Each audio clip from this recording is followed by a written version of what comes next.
of implementing it as a replacement for what you currently do, there's definitely a lot of risk involved and things you have to be considerate of. This is an example of a customer who did it. Let me see real quick. Okay, this is as a replacement. So you can see here, they set up an entire bar dedicated to drip coffee. So when you walk into this cafe, you're almost like walking it up to an espresso machine when you order your drip coffee.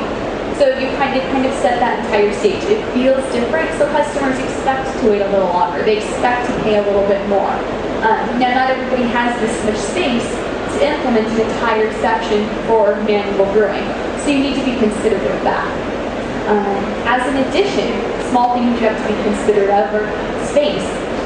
How many methods you choose might depend on how much space you have available in your cafe. If you're currently operating and you think manual brewing could add something unique to your cafe, you just need to think of space and where you're going to put it. Additional equipment, the nice thing about manual brewing is it does require a lot of small pieces, either siphons or V60s or V-drippers, but those tend to all be small. It's just pretty much a hot water tower that most cafes have to have. So it's fairly easy to implement, and it can garner you much higher price points with all those abilities to charge a lot more per cup. So it can easily pay off its investment.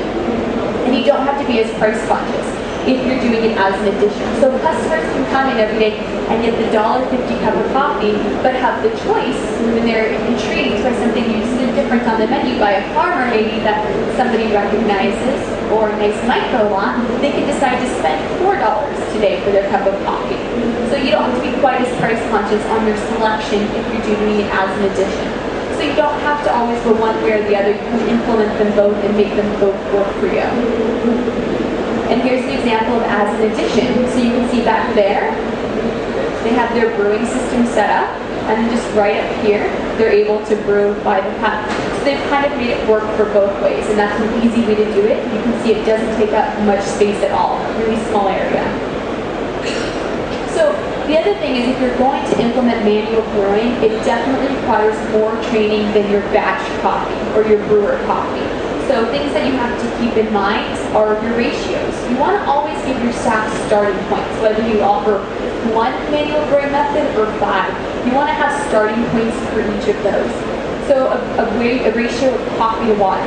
An easy one is 2.2 grams of coffee to every ounce of water. It's an easy kind of foolproof starting point for almost any method. And then depending on how much you trust your staff, you can let them kind of choose the ranges from there and how far they want to go from those boundaries. Time. All of those brewing techniques require different times. A French press, you can do anywhere from 3 to 5 minutes, but a 3-minute cup can taste completely different than a 5-minute cup. So you want to have standards that your staff is following for all of these techniques. And then technique, simple things. On a French press again, do you stir the grounds or do you leave the crust alone? On a V60, how quickly do you pour? How slow do you pour? On a siphon, how high do you leave the flame? When do you leave the flame down? Those are all things that you want to have some sort of training on built in for your staff. So that's probably the biggest cost that we see for manual brewing is investing in your staff. And then finally, the way you ultimately decide is taste. Taste, taste, taste. So manual brewing is one of the biggest trends that we particularly see in the States pop up over the past 2 years. Either as a replacement or as an addition, that's been very big for us. The next thing I want to spend a little bit of time on is education. We've got great barista competitions out here. Baristas are spending more time in this field, and so we want to make sure we're educating them properly. Staff education and enthusiasm to me go hand in hand. You can't educate a staff that's not interested. So you need to have a staff that's excited about what you're doing. When we hire people, they don't have to love coffee the first day they come on board, but they have to be intrigued by coffee. Again, I come in here, you guys do things a little different, so I'm always interested. That's somebody who I want to hire. They're intrigued, they're interested, they want to know more. That's a good person to start with. But the big thing is staff education and enthusiasm starts at the top. You have to set that culture of constant learning, constant changing, and excitement about coming to work every day. If you walk into the cafe and you don't want to be there, neither does your staff. Rule number 1. So how do you get your staff excited and how do you educate them without boring them? That's the other big challenge. If they feel like they're coming to school every day for a lecture, they're not going to be excited about showing up. So here's a few ideas that we use. We use a lot of in-store contests. You can use contests for lots of different things. You can do different sales contests. If you are introducing manual brewing, the contest can be who can sell the most cups of coffee today off of a brew bar. It's a great way to kind of get something new in your store promoted and get your staff excited about it. Prizes can be simple. They can be a bag of coffee. They can be movie tickets. They can be, we implemented this little sheet and employees can get to put gold stars, like when you were in kindergarten, on the sheet when they sell it them. They love it. They love doing gold stars. So very simple things will get the staff excited.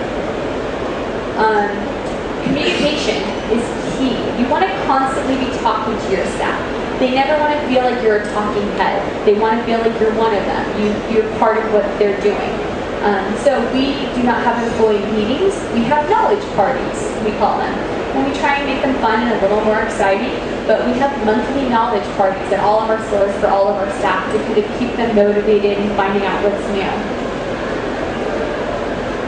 Competitions are a great way to get your staff excited. And you can do this lots of different ways.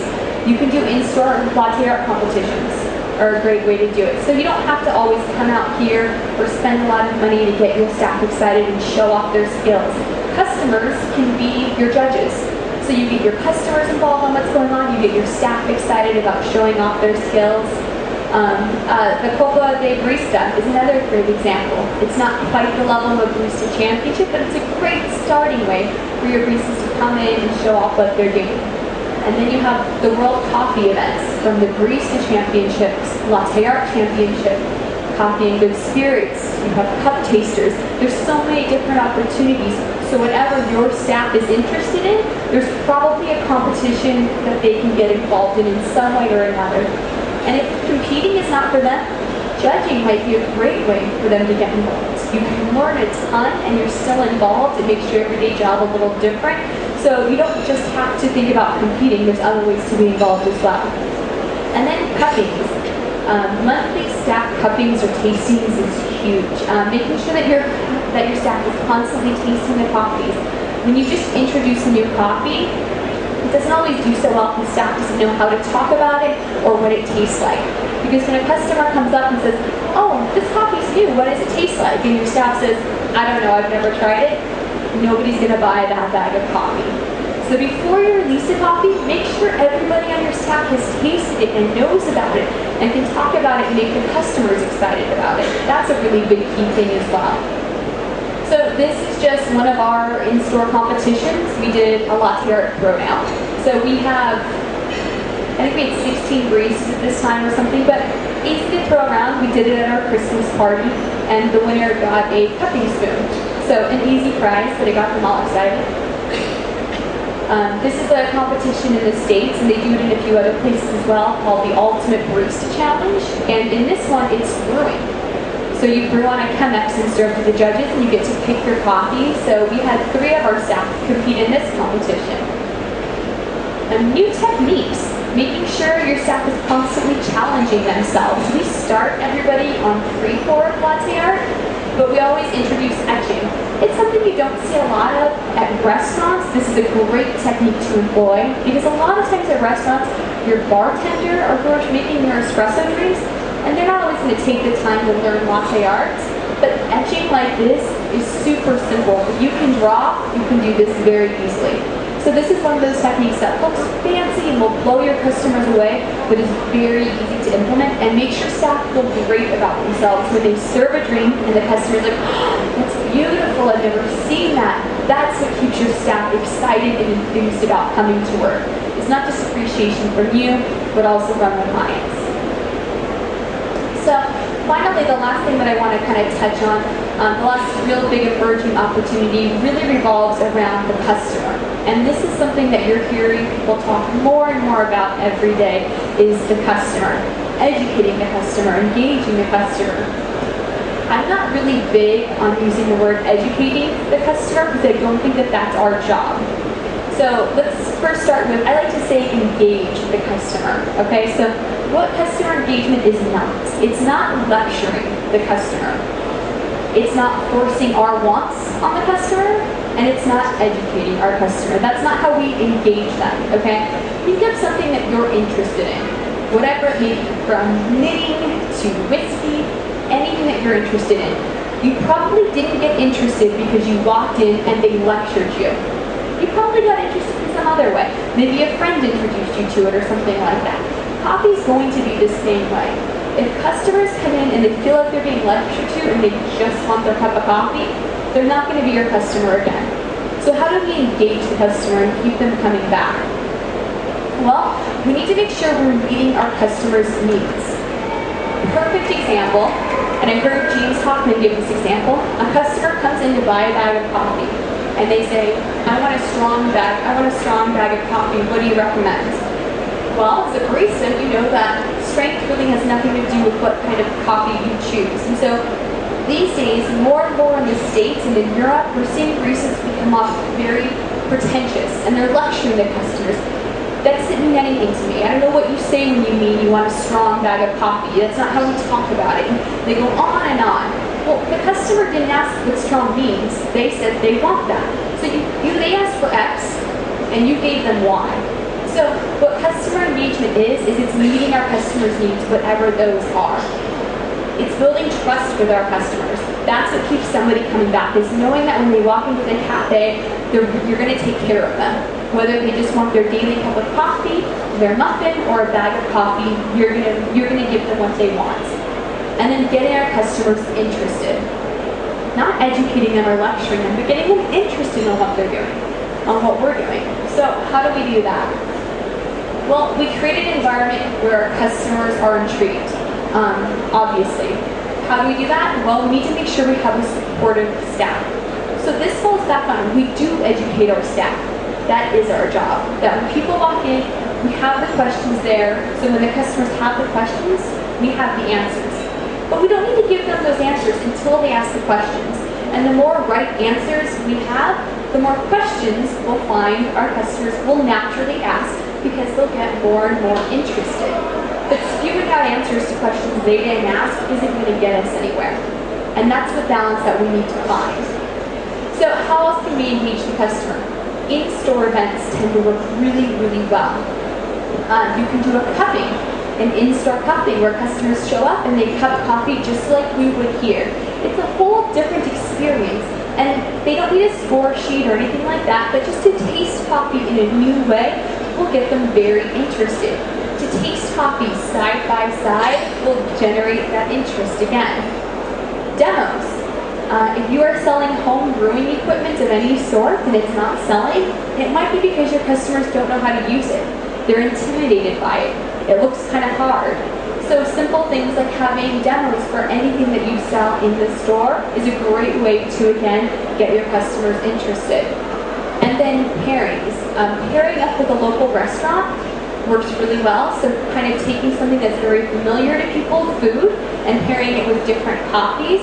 Again, just kind of shows them, oh, I didn't know coffee could taste like that. Or I never thought of having coffee with dinner. I would always do a drink, or whatever it kind of may be. And again, just kind of generates that interest for your customers. So this is an example of a cupping that we did at our warehouse. We had about 20 people show up, and we kind of gave them a traditional cupping. We did 3 coffees. And it was fantastic. They got to see a roasting demo. They got to then cup the coffees. And they all had different favorites, which was fantastic and exactly kind of what you want to see. But we just kind of put it out there, and those that were interested signed up. And because of that, they told more people, and we had requests for lots more. So little things like that is one way to get your consumers interested. This is a little home brewing demo right here at another location. You can see, just in the middle of the store, you have this little class in session. And just as your customers walk up and they see a little sign that says class in session, it's like, oh, what kind of class are you guys having? Oh, we're doing a home brewing class today. Our next one's next Saturday. You should sign up. Oh, okay, I never thought of that. So little things like that, again, will kind of intrigue your customers. Whoopsie, now I'm all over the place. So, any questions?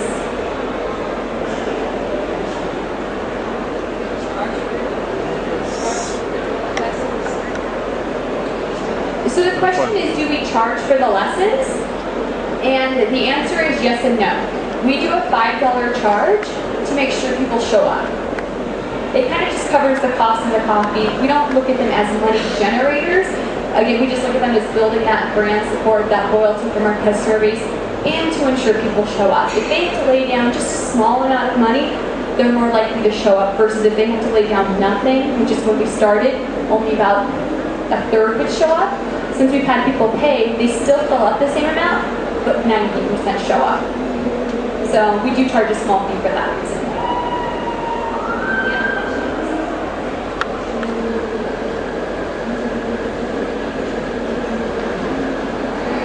Well, thank you very much, you guys. If you come up with anything, feel free to come up and ask. But hopefully you kind of got an idea of some emerging opportunities out there in any market, both the Brazilian market, and maybe this is what we're seeing kind of emerge out of the States, and a lot in Europe as well. So a lot of this can be implemented here locally. You know, quality goes with everything. All basic quality of espresso is obviously kind of a starting point, making sure you have a good roasted coffee, which, you know, this market is really starting to grow so much. We talked a lot about that in-country consumption just growing so much. There's a huge opportunity here to start people off and to start young people off drinking really great specialty coffee and to kind of change the way coffee looks here in Brazil in 10 years. So, thank you. Huh? Yeah, do you guys have any questions? Yeah? You have any questions? It'll be translated, so you don't have to worry.